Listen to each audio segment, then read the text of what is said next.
यशोमती मैया के नंद लाला। क्रोध काम लोभ मद मोह मत्सर, क्रोध काम लोभ मद मोह मत्सर, क्रोध काम लोभ। मामा जी मुझे दर्द हो रहा है। मद मोह मत्सर, क्रोध काम लोभ मद मोह मत्सर।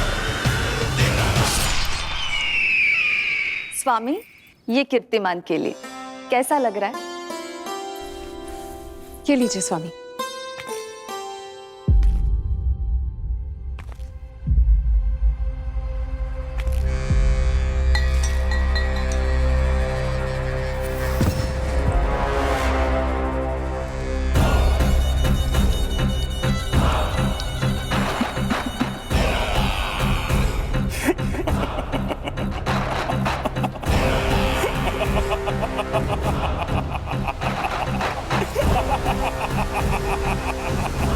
नेत्रों के सामने अपनी संतान की हत्या होते हुए देखना कितना पीड़ादायक रहा होगा ये दृश्य। किंतु प्रभु, यदि देवर्षि नारद कंस के हृदय में संदेह का बीज न बोते तो कंस ऐसा कभी नहीं करता। तो फिर उसे उकसाए क्यों देवर्षि ने? आप भूल गए देवराज, समस्त संसार में जो भी होता है मेरी इच्छा अनुसार ही होता है। यही प्रश्न नारद ने भी मुझसे पूछा था।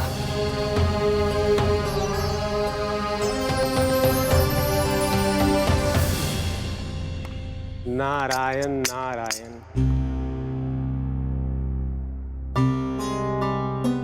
छोटे से बालक की इतनी निर्मम हत्या और माध्यम बना मैं। प्रभु, ये कैसी लीला है आपकी? अभी तो देवकी की 5 और संतानों की हत्या होना शेष है नारद। अब से कंस शिशुओं के जन्म लेते ही उनकी हत्या कर देगा। यदि जन्म के तुरंत बाद ही मृत्यु होनी है तो जन्म का लाभ ही क्या है प्रभु? यही विधि का विधान है नारद। कीर्तिमान और शेष 5 बच्चे श्रापग्रस्त हैं। जन्म के कर्मों के अनुसार अल्पायु होना उनकी नियति है। उनकी मृत्यु के बाद ही शेषनाग के अंश के रूप में बलराम और मेरे अंश के रूप में श्री कृष्ण का अवतार संभव होगा। नारायण नारायण।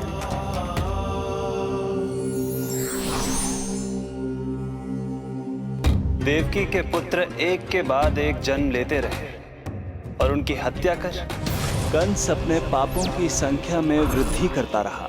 नहीं, मत मारो मेरा पुत्र, मेरा पुत्र।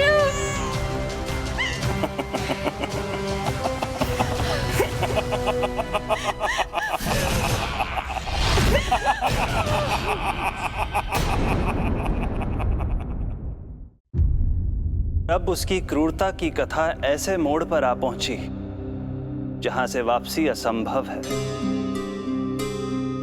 क्योंकि अभी अभी उसने देवकी के छठे पुत्र का वध कर दिया है। हे प्रभु, कितना दुर्दांत है ये कंस। किंतु एक ही जन्म में एक साथ 2 माताओं का पुत्र बनने में उसने आपकी सहायता कैसे की प्रभु? उसके भय ने उससे ये कार्य सहज ही करवा दिया देवराज।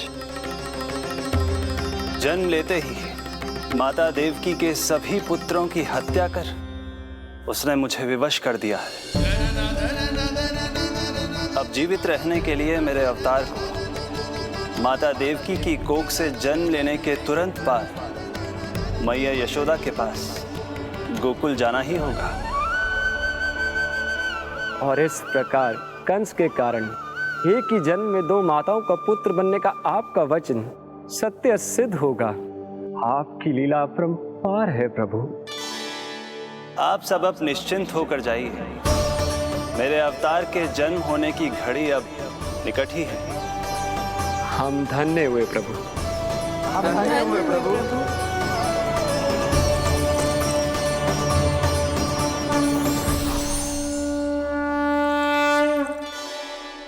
मुझे तो अभी से मैया यशोदा के साथ आपको खेलते हुए देखने की उत्सुकता हो रही है। उनकी प्रवृत्ति कितनी निराली है। क्रोध ना करूं तो क्या करूं? देखिए इसकी सतानी, फिर चला गया सुलक्षणा के बगीचे में फूल खाने। और आपको तो पता है ना सुलक्षणा का, इतनी सी त्रुटि हो जाए पूरे गांव में बखान करने में कोई कमी ना रखती। और जे की, अरे जब ग्वालिनों को पता चलेगा तो क्या कहेंगी? यही ना कि जसोदा अपने बच्चे को खाना ना देती, भूखा रखे है। सुनो जी, मैं तो कहती हूँ अब ब्याह करा देते इसका। अब वो ही ध्यान रखेगी इसका। केवल पत्नी सुधार सकती है तुझे। तुम इसके बारे में बात कर रही हो कि मेरे बारे में? नहीं, वैसे सारे गोकुल वाले यही कहते हैं कि हमारे घर पर तुम्हारा ही राज चलता है। हे नारायण, ये परिहास की बात है क्या? मैं इतना दबा के रखती हूँ क्या आपको? यशोदा, हास की बात थी। रामू के कारण मुंह से निकल गई। तुझसे तो मैं बात ही ना करूंगी। कर अपने मन की।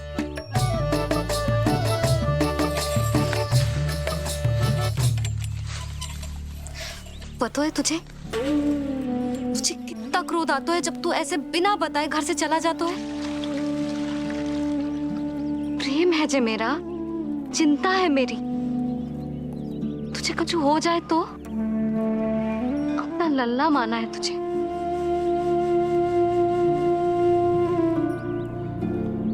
मेरे भाग्य में तो आमन्ना लिखो ही ना है।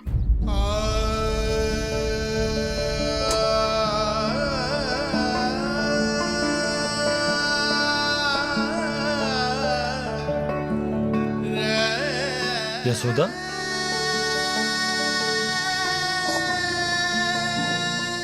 आपको पता है, जब मैं छोटी थी इसके जैसी चंचल थी। गांव वाले कहते थे एक बार बड़ी हो जाएगी अपने आप ठहराव आ जाएगा। ना आयो। फिर बड़े बूढ़े कहने लगे चिंता की कछु बात ना है, एक बार शादी हो जाएगी सब ठीक हो जाएगा। ना हुआ। फिर सबन ने कही एक बार बालक हो जाने दो, गोद भर जाएगी अपने आप परिपक्व हो जाएगी। पर गोद तो भरी ना मेरी। बालक तो हुआ ही ना। उस पर जब जे भी भाग जाता है तो मुझे रह रह के यही स्मरण होता है कि कमी मुझ में ही है। मैं ही किसी बात का ध्यान न रख पाती। संभव है यही कारण से नारायण ने बालक ना दियो मुझे। यदि देते तो बहुत बुरी मैया बनती मैं। यशोदा, क्या होगा तुम्हें? कहाँ की बात कहाँ लेकर जा रही हो तुम?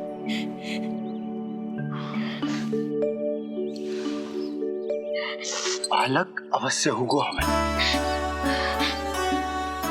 और बहुत अच्छी मैया बनोगी तुम। बस नारायण सही समय की प्रतीक्षा कर रहे हैं। मेरी तो ना सुन रहे बे। आप ही कह दियो उनसे, अब और प्रतीक्षा ना होगी मुझसे।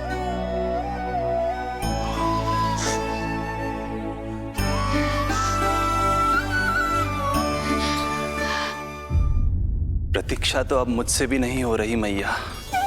तो फिर मैया की इच्छा पूरी कीजिए प्रभु। जिस क्षण की प्रतीक्षा मुझे इतने वर्षों से थी, बस अब वो निकट है। किंतु प्रभु, आपको तो माता देवकी का 8वां पुत्र बनकर जन्म लेना है, तो फिर 7वां पुत्र? धीरज रखिए, धीरज। आपको तो ज्ञात ही है, मेरे यहां देर है, अंधेर नहीं। मैं यहाँ तुम दोनों पर आश्रित हूँ यशोदा। भोजन, सुरक्षा, परिवार का अपनापन सब कुछ दिया है तुमने मुझे, किंतु मेरा दुख मुझे एक क्षण भी चैन लेने नहीं देता। मेरे स्वामी और बहन देवकी कितने ही वर्षों से कंस की काल कोठरी में बंदी है। दिन रात नियति के शाप को सहन करने के अतिरिक्त और कोई उपाय नहीं है उनके पास। ऐसे में मैं सुख की सांस कैसे लूं? कीर्तिमान की हत्या के बाद मेरी सुरक्षा के लिए मेरे स्वामी ने मुझे यहाँ भिजवा दिया चुपचाप, किंतु मेरा हृदय तो वही छूट गया यशोदा। इससे तो अच्छा होता कि मैं भी उसी कारागार में होती, मेरे स्वामी और बहन देवकी का दुख तो साझा कर पाती। अपनी 6 संतानों को कंस के हाथों मृत्यु के गोद में जाते देखा है उन्होंने। अब तो मुझे उस क्षण की कल्पना से भी डर लगने लगा है, जब देवकी अपने 7वें पुत्र को अपने गर्भ में धारण करेगी। भय से भविष्य नहीं टलता, होनी होकर ही रहती है। समय बीता और देवकी के गर्भ में 7वें पुत्र का आगमन हुआ। क्या इसका भी भविष्य वही होगा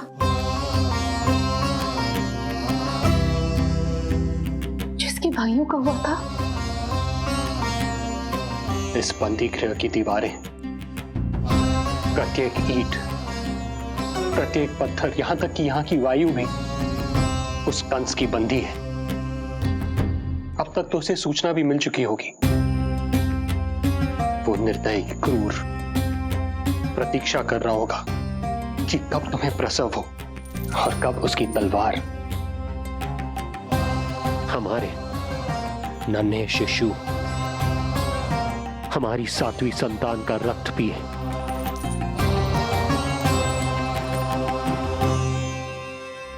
दुर्जन, तुम देवकी की काल कोठरी के बाहर स्वयं उपस्थित रहोगे, प्रत्येक पल 8वां प्रहर। जैसे ही शिशु पहली श्वास ले, तुम मुझे सूचित करोगे। अवश्य महाराज, आज्ञा दें।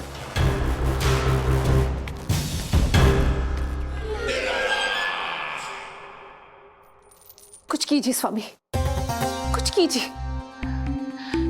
मैं नहीं चाहती कि ये अपनी प्रथम श्वास इस बंदी गृह में ले। देवकी, विवशता से मेरा कलेजा भी फटा जा रहा है, किंतु इस काल कोठरी में बंद मैं कर ही क्या सकता हूं? किंतु इस सृष्टि के पालनहार, जगत के नियंता श्री हरि तो कर सकते हैं, तो फिर क्यों नहीं करते वो कुछ ऐसा कि कम से कम मेरी इस संतान का अंत उतना दुखद ना हो जैसा अन्य संतानों का हुआ था। क्यों नहीं करते वो कुछ? हरे क्यों नहीं करते? बताइए ना स्वामी, क्यों नहीं करते वो? क्यों नहीं करते? जो देवी भविष्य में मेरी मां बनने वाली है, उनकी करुणा भरी पुकार को मैं व्यर्थ कैसे जाने दे सकता हूं? कंस के राक्षस तत्व के अंत के लिए ऐसी माया की आवश्यकता है जो मेरी लीलाओं को क्रियान्वित भी कर दे और उसे भनक भी ना पड़े। ऐसी क्षमता और माया किसके पास है प्रभु?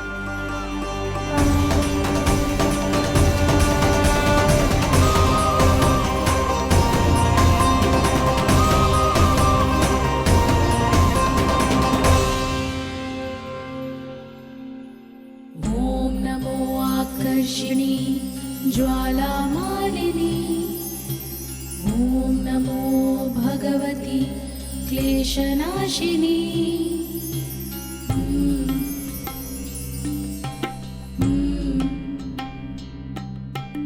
ओम नमो योगमाये सर्वमोहिनी।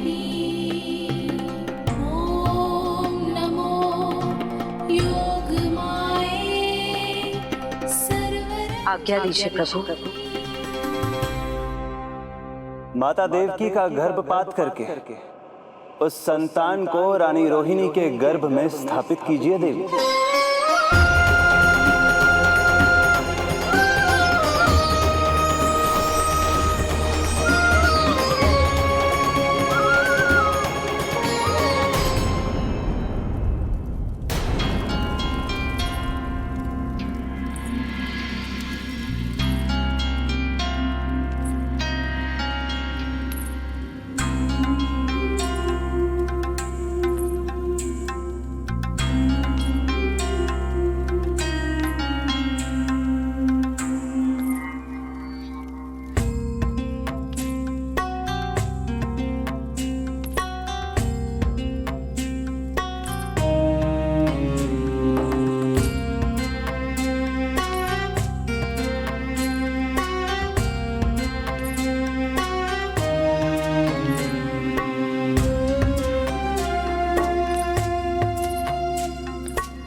योग माया ने अपना कार्य पूर्ण किया। सुबह सूर्य की रश्मियां देवी रोहिणी को ऐसा संदेश सुनाएंगी जिसे सुनकर वो प्रसन्नता से झूम उठेंगी।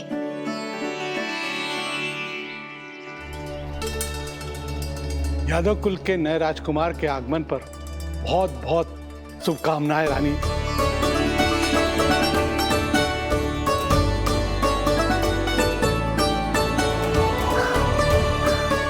यशोदा, मैं माँ बनने वाली हूँ। यशोदा, सुना तुमने? चिच्ची, मैं माँ बनने वाली हूँ। मैं माँ बनने वाली हूँ यशोदा। अरे संभाल के जीजी चिकार कर रही हो। बधाई हो जीजी, बधाई हो, बहुत बहुत बधाई हो।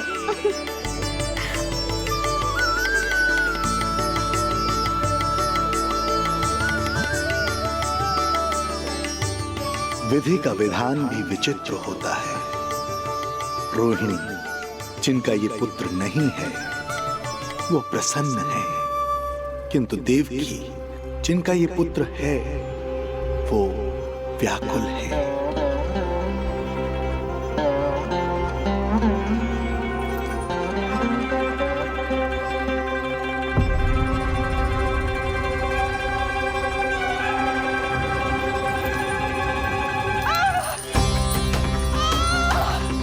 क्या हुआ देवकी? तुम ठीक तो? मम्मी, मम्मी मेरा पुत्र, मम्मी हमारा पुत्र चला गया स्वामी, हमारा पुत्र चला गया। धीरज धरो देवकी, संभव है यही श्री हरि की इच्छा हो। किंतु मैंने उनसे ये तो नहीं मांगा था ना स्वामी। मैंने कहा था हमारा पुत्र यहाँ श्वास न ले। इसका ये अर्थ नहीं था। क्यों किया नारायण ने ऐसा? क्यों किया?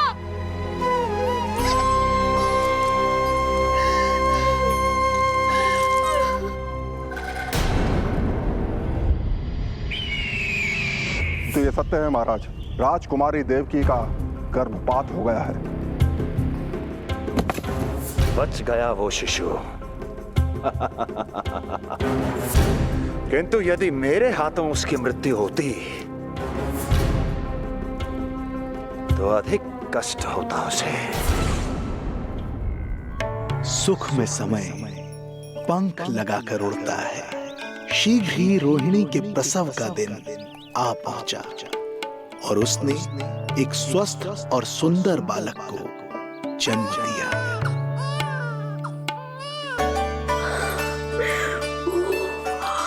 लो जिज्जी, संभालो अपने लल्ला को, जी भर के निहार लो इसे।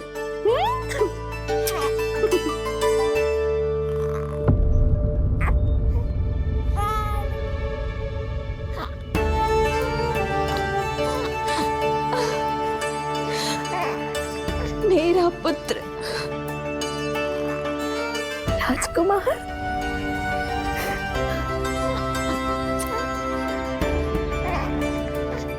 अच्छा जीजी, मैं तनिक इनको भी सूचना देकर आती हूँ। वसुदेव भैया तक भी तुझे शुभ समाचार पहुंचानो है। राजकुमार कौन है? हाँ, गोकुल का राजकुमार है। हाँ, गोकुल का राजकुमार है मेरा बच्चा।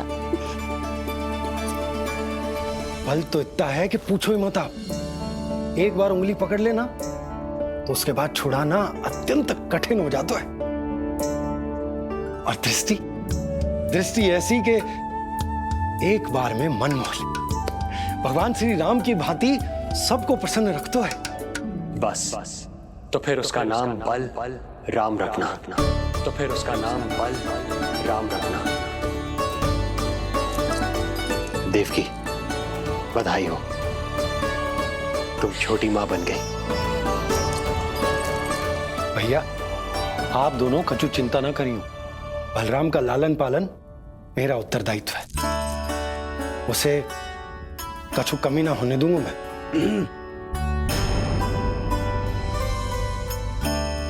मुझे चलना चाहिए।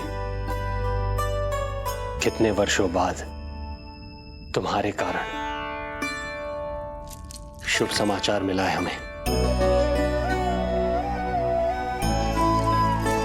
श्री नारायण हमेशा तुम पर कृपा बनाए रखे।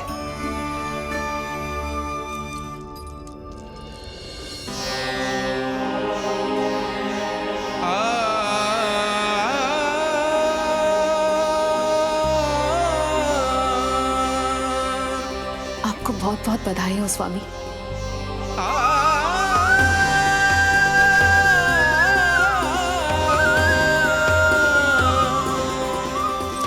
देवकी, क्या हुआ?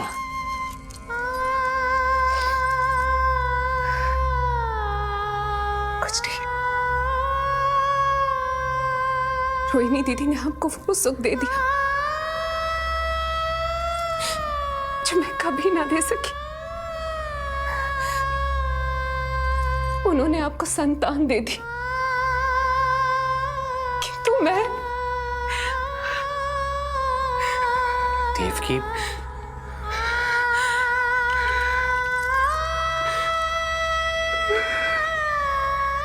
इस समय जो व्यथा माता देवकी की है वही पीड़ा माता यशोदा की भी है। माता देवकी की ममता अपनी सभी संतानों को खोने की वेदना से त्रस्त है, तो माता यशोदा की ममता संतान ना होने के संताप में झुलस रही है। सत्य कहा देवी, मुझे आभास हो रहा है मैया यशोदा का हृदय मुझे अपनी गोद में खिलाने के लिए कितना व्याकुल है। सच्ची श्री हरि, सच्ची मैं प्रसन्न हूं मैं कि आपके आशीर्वाद से रोहिणी जी को इतना प्यारा लल्ला हुआ है। पर मुझसे क्या त्रुटि हुई नारायण? मुझे क्यों न दियो आपने लल्ला? मुझसे क्या त्रुटि हुई नारायण? मुझे क्यों न दियो आपने लल्ला?